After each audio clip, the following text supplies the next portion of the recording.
Yo, what's going on, guys? Mr. Bird here. Today we are back with a Blackrock dungeon run with the new leader of Season 3, that is Emperor Thorison. I've already unlocked two of his talents, and in this dungeon run, I'm going to be using the Hybris. And yeah, I just wanted to, personally, I think that's my favorite. And yeah, I think it's got the widest application when it comes to PvE and PvP. You can literally tag it with any non-elemental unit and give it +2 levels, and that could be a big game changer.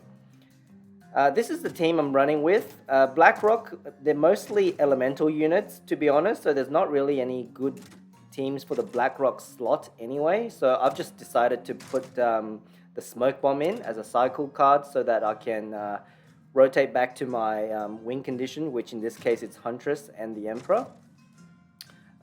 Yeah, so I wanted to put mostly physical units in this build, just to make use of the Emperor's leader ability. Yeah, otherwise you're not going to get the burn from elemental units.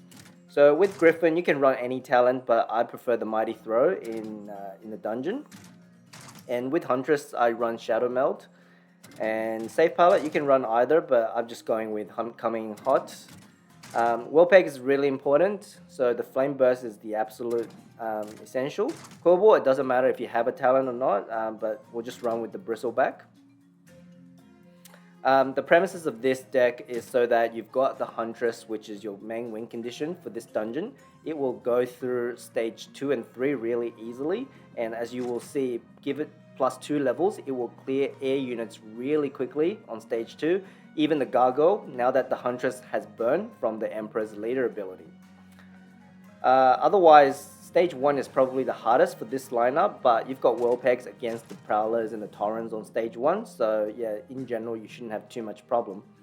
We're currently 1 win away from the full gold upgrade. I've disabled my army slot just to lower my levels a little bit. So average level is 22.3, which sort of matches what the stage level is. And we're going to jump right in, and I'm not going to pick, I think I would normally go with Light Feather. That seems to be the most value for what I'm running, but I think I'll just pick one of the other ones, so as to not rely on the relic as much.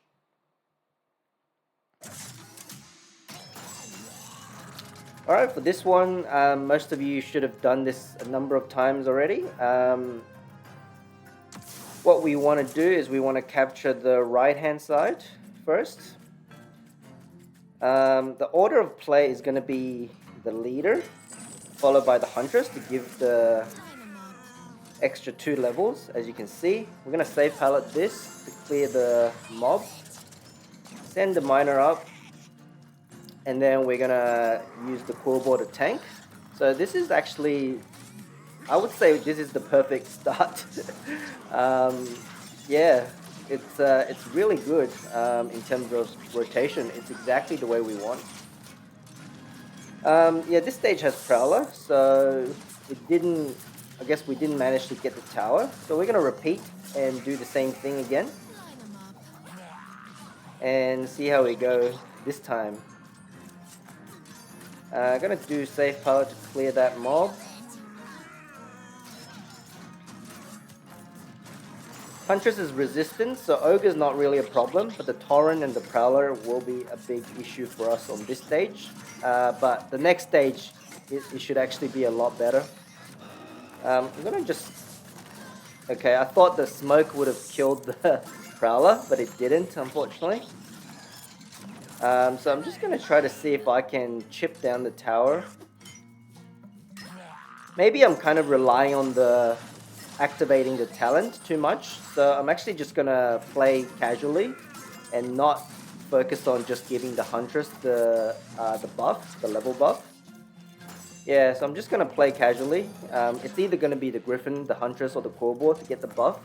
Not gonna overly try to force it, I guess. We are making some progress, so we're gonna go in and clear these things on the ledge. Try to get our Emperor on the field, because that's what we need. I think this time I will get a Huntress down, since we're making a final push. Gonna get the rest of our unbound units on the map as well, and just to deal the final blow. I think if the Huntress locks onto the boss, it should be just, yeah, one push. Oh, we've got two Huntress. Let's go. So I think that's probably my favorite talent, I would say. The usage and the application for this talent is just so wide, for both PvP and PvE. You could literally tag it with any non-elemental unit and give it +2. Yeah, so these ones, I mean, I'll just pick this because it's my Huntress already has stealth, so this is pretty much like a non-factor. But otherwise, if you guys pick one or the other, imagine if your Huntress has poison and burn. That will be epic. I kind of want to see how strong this will be, but yeah, it's going to be really strong. But I'll leave it for another day. I'll just pick the mediocre. Oh, I'll just pick the non-existent one actually.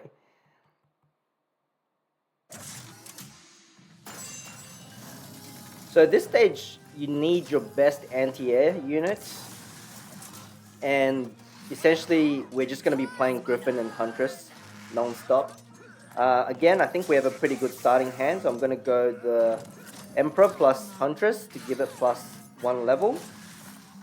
The thing, most Huntress deals really well for most air units on this map, except for the Gargoyle. But now that you've got the Burn talent, you've got Burn on Huntress's attack, it can actually shred the Gargoyle as well. Look at that.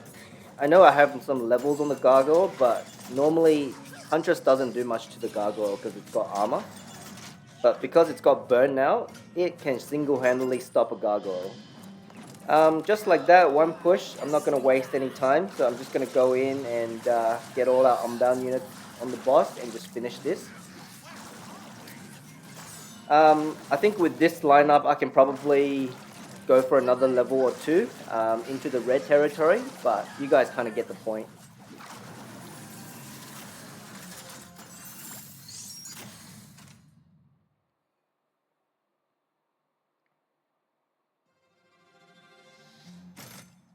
So I think for the previous stage, the key is to having, if you want to make use of the talent, make sure you, or the leader ability of the Emperor, you want to make sure you ideally play anti-air that's non-elemental. If you play elemental anti-air like Pyromancer or Firehammer, then you're not going to get the leader bonus. Alright, let's see what we got here. This shouldn't, I mean, it shouldn't really matter what we pick. Yeah, Relic shouldn't be too important on the last one. None of the three seems that good anyway.